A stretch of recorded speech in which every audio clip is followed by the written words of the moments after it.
Hey guys, welcome back to Maxcast Dawn of War Unification. We continue the coverage of the UGL Season 2.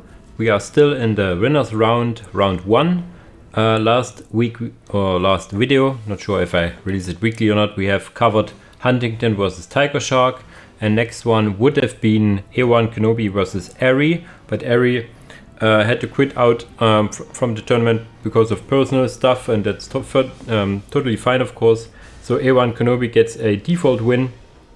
And yeah, Conor Brad, we already covered that he has a default win because there was no 24th player.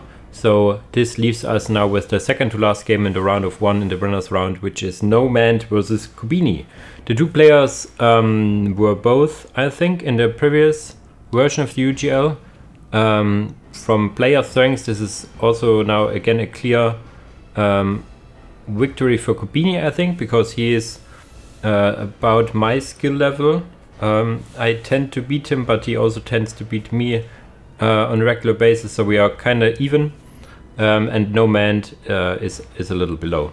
But we will see how it unfolds. Here's the draft. We have NoMand, who bans Orcs and Eldar, whereas Kubini bans Necrons and Raven Guard.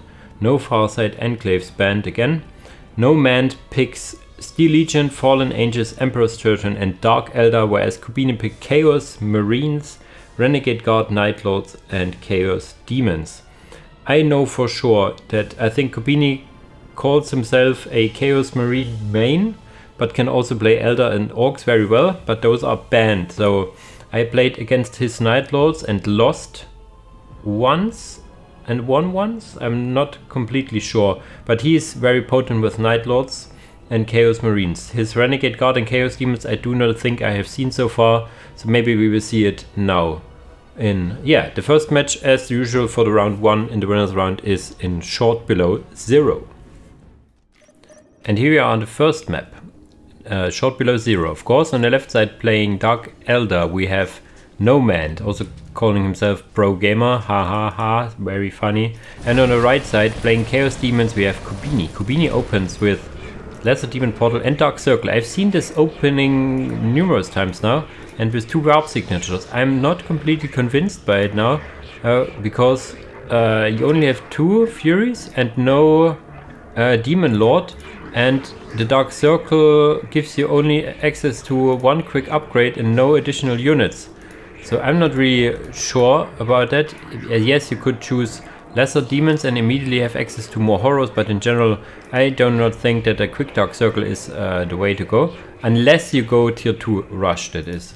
On the other side we have a cheeky little builder here, 1 Mandrake, 2 Mandrakes, and second builder into Hall of Blood. So this builder is very interesting, so he may get a turret or something. What does he go for? The second build, of course, so you can build up stuff home and Mandrake Infiltration. So I would recommend to have more than 2 Mandrakes then. If you go an extra Mandrake build, you go for 3 to 4 Mandrakes.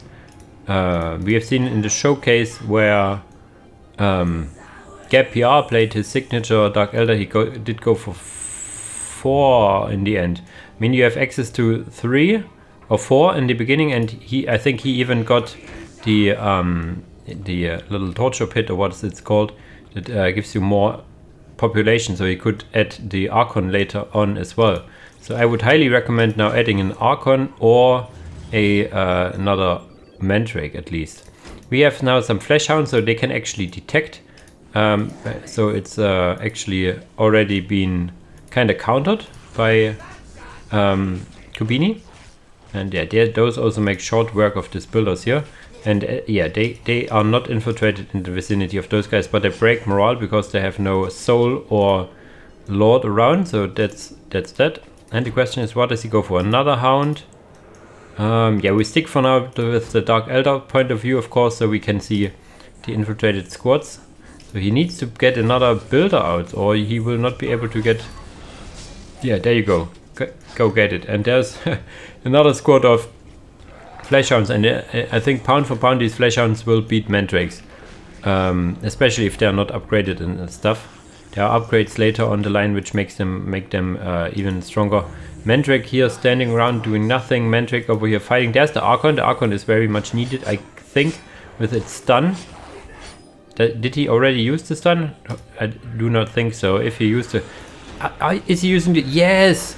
Kubini! I like it. He uses the eating ability. Now they're getting stunned and getting chucked around. The eating ability is like the same as for the Croods, and who does also have it?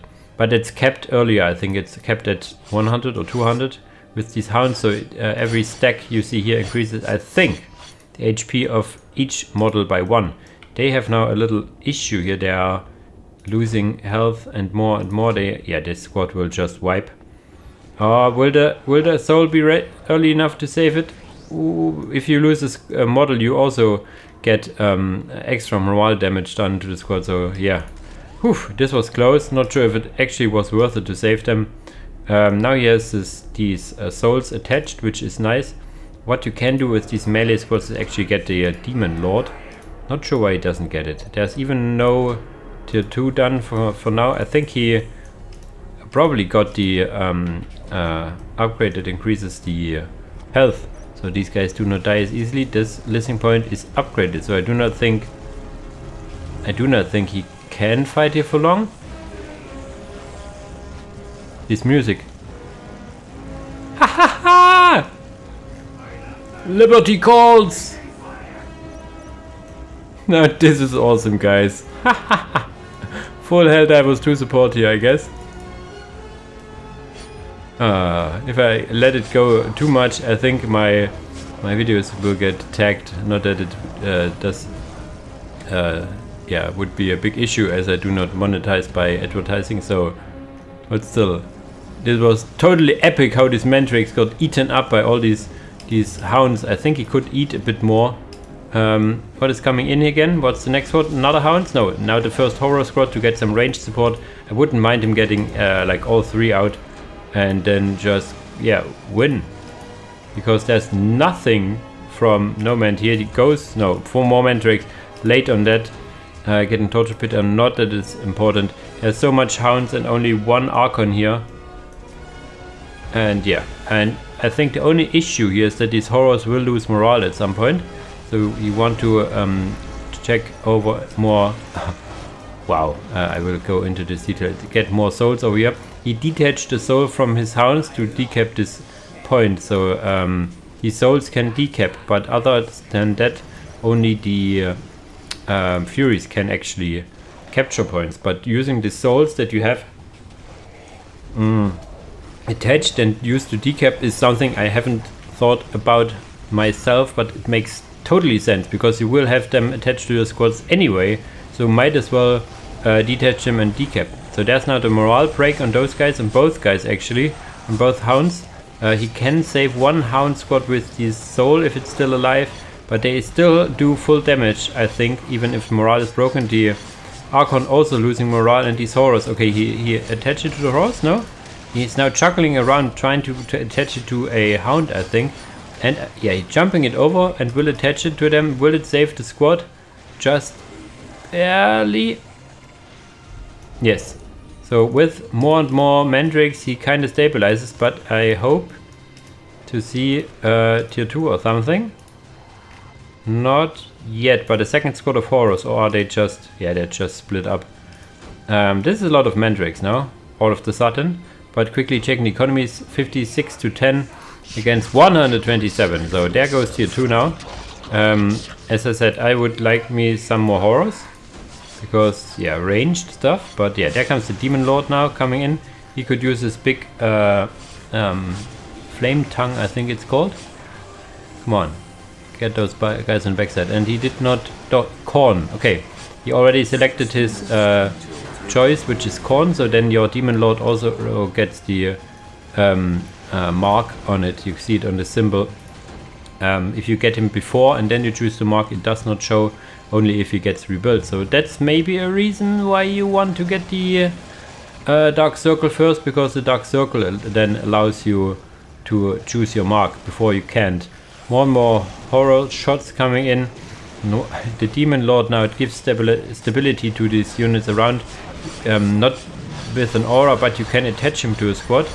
Yeah, and there comes now the Furies in as well. The Furies by itself do not deal a whole lot of damage, but they grant a variety of debuffs to the enemy if they attack them. So yeah, there's a lot of dead units. I can't really see what is going on here, as I see a lot of dead Dark Elder, however, for the most part. There are Mandrakes still alive. The Archon died, so it is now just Mandrakes against all these demons. I think this looks really dire. He again lost almost everything. These Mandrakes is the only squad going to survive. We have Dark Obelisks, or what they called, demonic shrines on all the points, like even on these. So he has more of the map than his opponent. NoMand has only 3 points, and that is always a bad position. Now he switched it up to warriors. That's, I think, too late. There's no tier 2 on the way. Tier 2 should be, yeah, he is finished now getting the Herald of Khorne, more Furies, and could add also Bloodletters. And Bloodletters, there they are. And the Bloodletters themselves are really strong, but if you add the Herald of Khorne to them, it's even stronger. Now building the 3rd warp signature on this position, which I like, so he has a fallback position. He even could go for Dark Obelisk if he really needs to. You can also, if you want to have more points at the opponent's side, you can delete this warp signature and then build it again somewhere else. Actually getting a lesser demon portal because he needs some pop cap, and might as well get it here to have a fallback position. I think, yeah, around your buildings you do not only get these morale restoring aura, but you also get more HP. Maybe it's also true for the warp signatures. Quickly check if they move away. Come on. Move away, move away. I think this is only true for real quote-unquote buildings. The warp signature is a little different. But if you're close to a building, the HQ grants a little more, I think. But like listening per sec, anything apart from the warp signature or the thingy that the Maledictum, I think it's called, grant a HP increase. And you also can get like mark symbols on your listening post, increasing even more HP and damage output from your Khorne units, for example, as he chose Khorne. I think Pro Gamer wants to call it GG, but I do not see it because, yeah, this is not my. I do not have the Corellian letters on Dawn of War. So yeah, Pro Gamer left the game. It was pretty straightforward for Kubini, I think. The opener was not very good, as you only get like 2 Mandrakes and then nothing for a while. So you need to get like 3 or 4 Mandrakes if you go for infiltration first. Or you get then you could also get the Archon first and then more, but you get the Mandrakes from the HQ, you might as well get both at the same time. This builder around here felt a bit off. I liked in general the idea that you move him around if you have turrets enabled. Not sure if the tournament has Dark Elder turrets enabled or not. I guess it's only Dark Elder, Dark Angels turrets that are enabled, I think. So if you have turrets enabled, you could put a turret over here, for example. So you have this contested point under control, also contesting this relic over here. So this would be a nice position. Same you could do over here, of course. So this on this map is this good turret placements. Okay, Kubini now leads 1-0. And yeah, let's see if NoMand claws back or if Kubini closes it out in the next game. And here we are in the second game on Blood River. On the southern side, playing Renegade, no, not Renegade Guard, what I call again, Fallen Angels. Jesus Christ, so many factions now. It is NoMand. On the northern side, playing Renegade Guard, it is Kubini. And Renegade goes for the Tekan side of things. You see here the Inner Circle Teleportarium and the Tekan Field Dojo. Probably immediately getting Her Highness. There you go, the Internal Jokon, very expensive, very strong unit. In general, really like digging the Tekan side of things. You see, like you even have like, if you go for Tekan, have this little thingy here, and if you tech up, you then later get a cool little cherry tree and whatnot. So really digging that. And there's something, I think, a little Easter egg inside of here. If you look closely here, this rector thingy, not sure this is the Easter egg or not. Oh, I'm not sure. I heard there was an Easter egg over here. Yeah, also like this little stuff over here. Now adding Tekken Warriors. Tekken Warriors are very strong in the sense that they start off with grenades right away, and they are also pretty strong in melee. So they are doubling down in melee. And here we have... Oh, is this what I think it is? Okay, here. Goes for standard barrels, but he did not go for the anchorage yet. He did not go for the anchorage yet. If you go this, my man, you want to have the plasma pistols. Not sure what is the plan here. You get more and more standard barrels in the company master, but you didn't build the anchorage. Oh, come on. What is this? This is normally a pretty solid opener, but he... Do they have commander? Oh no, heavy infantry. But you see, even with the bolt pistols, they are really strong. But if you give them plasma pistols, they're even stronger, of course. So I'm not really sure what he is all about here.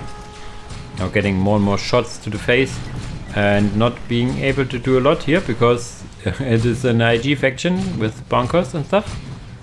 They got now chucked over to the HQ, I guess. Tekan militia range is over here, and we have the internal Shogun over here, I guess. He is now killing the anchorage before it's even built. So there goes 50 requisition out of the train. She now needs to face the company master. Company master, I think there's no one really... Okay, I thought there's no one really that should attack her in melee, but yeah, she got a lot of damage dealt to her right away. So people saying she's unbeatable and stuff, just look at this. She got chucked around by a company master and a few zealots. So yes, there you go. Listening post getting upgraded and needs to be repaired. There needs to be a repairing dude coming in and some units inside. Whoops. To shoot back as well. Okay, one standard barrel goes down. Still no plasma pistols because no anchorage. So this is something. Okay, the internal Shogun needs to run away. Another combat engineer goes inside. No, he stands there and looks at him.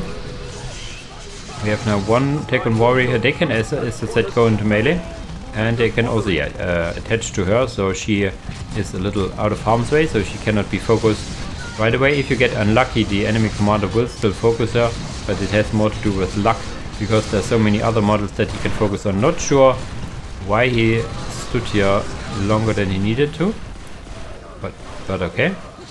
Company at least standard bearer, and this was this the company master? No, the company master is over here. Okay, I thought it was the company master for 1 second. Company master is over here, running away for now. And as I said, if you get lucky, it can attack him, but her. But yeah, he does not get lucky because there are like 4 to 5 other models that he will prioritize. Or yeah, it's like 1 out of 5 or 1 out of 4 now to attack her. But yeah, in range you see these Tekken warriors. Yeah, these bolt pistols really hurt. So still a lot of damage dealt. They still attacking it and will go down. No repairing for now. Another Tesla reactor. Having the Renegade Tactica as well for some research stuff, but oh boy. And he's so late on the points. Didn't build anchorage earlier as well. So this strong opener falls apart because he's not doing the basics basically. He's microing his heart out with 3 units but forgets about the map. Ouchie. More generators, so he is about to, okay, no, not yet, getting some armor stuff, but he can get to tier 2 at some point. He should not upgrade this point, he should cancel it and get tier 2 early because this point will go down anyway, and with the resources you get back from cancelling it, you can get tier 2 right now. This is something I forget myself as well too often. Now he tries to repair, now this shoots back, but still I do not think you can save it. Okay, there's now coming in some militia rangers here, but yeah, this is without this upgrades he would be on the way to tier 2 already. There's some now the Tekken warriors with the internal Shogun.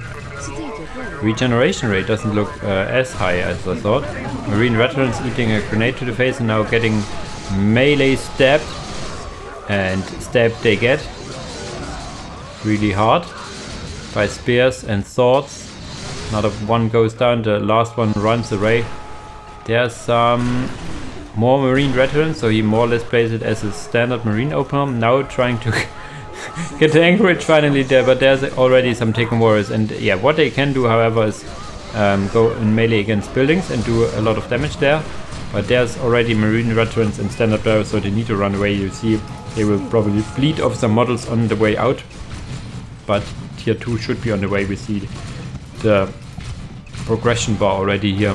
There you go, tier 2 is not on the way for NoMand. I think he had the resources previously, but decides to upgrade his listing points. Another beginner mistake.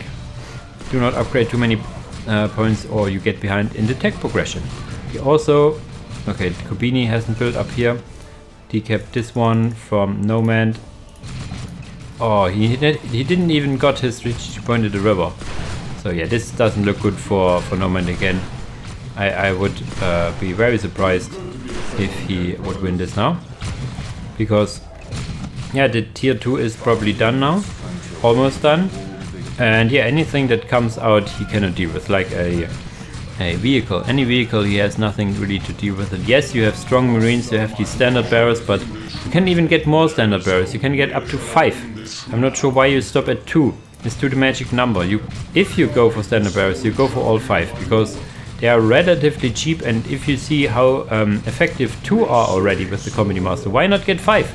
There's no reason to not get 5 here. Take on mechanized commanders on the way, so tier 2 is done. More and more warriors here getting reinforced. This one is upgraded. This one almost dead, but yeah, you cannot attack into a guard base without serious commitment. And one squad of Marines and okay, the Company Master is still alive. Quickly was browsing through if I can see it. But yeah, if the take on mechanized command is out, let's see what vehicle he goes for. I do not have the full set of vehicles in my mind. You can get like the sudden Chimera, which is a jumping Chimera that has no attack itself. And then you have the my favorite one, the yes, the sudden Chimera, the jumping tank as well, and then you have the Sentinel, and I think that's it. Maybe one more that I forget about. Getting this point now built up again, so economy will get back in shape. There's still some more rangers here getting probably now the relic. One squad of warriors now facing zealots here. I can see how this ends. Poor zealots. The zealots are strong in numbers, but not against higher numbers of warriors, of course. They come in now. Really liking this.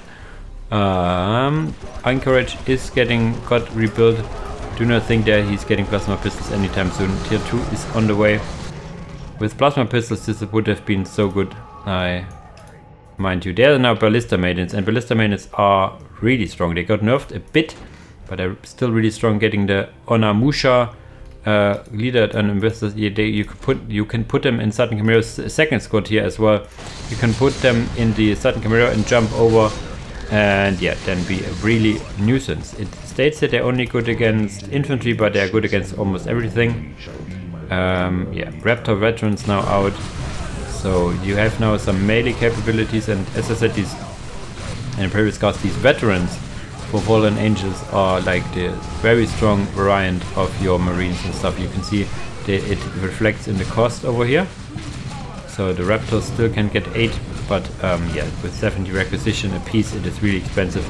And now comes the Sudden Chimera with 2 Ballista Maidens, and yeah, now they start and they will peel off models. You see they have a little setup time and only singular shots, but the shots do hurt really hard. Not sure about this smoke grenade. However, this smoke grenade also helps your opponent, so this is something I am a little puzzled about.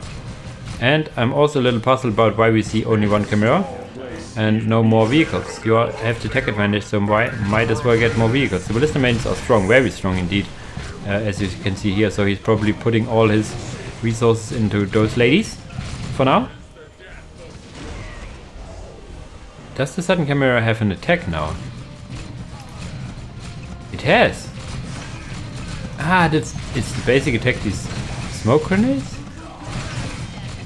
I see. So it attacks with smoke grenades. That's something I didn't notice before. So you learn something every day with Unification. What is being added now here? Havocs probably? Havoc's veterans. So those are also very strong indeed. But yeah, the Ballista Man is now focusing the anchorage, and once the anchorage is done, the tech in terms of powers of knowledge is reset to 0 again. There's some tech on warriors using their tier 2 abilities to get more damage done against this sentry post. Ballista maidens coming in here. I think this was a grenade. Yeah, and more units getting peeled off here. The listening post focuses down the Chimera because it was the first unit that came in. And yeah, the economy is looking really bad. So for what is being added, is there anything being added from Kubini? He's not. He could go tier 3 by now. He has the resources on it. Maybe he clicks it. We will have a little look out over here. If he clicks the tier 3 button, he certainly can. He could also get some more generators and add another vehicle, if he so desires. But yeah, everything dies now for NoMand, so this is pretty over if you ask me. But it was overall a pretty straightforward win for Kubini, as predicted by myself, as he is on paper clearly the better player. Also shows it in the strategies used. I really like the Corn and Bloodhound opener against Dark Elder. If you suspect the enemy goes for infiltrated unit, you can never go wrong with Bloodhounds. He also followed it up by a general Corn build, which is also never wrong really. Pro gamer point. So there comes the GG, and Kubini calls also GG. So it's a 2-0 for Kubini, which is well deserved in my mind. And so Kubini moves on to the winners round, the second round, where he faces Klempe. And yeah, NoMand goes to the losers round. The next match we will cover will be the happening against Jolly. So yeah, as usual guys, thanks for watching and see you in the next video. Bye bye!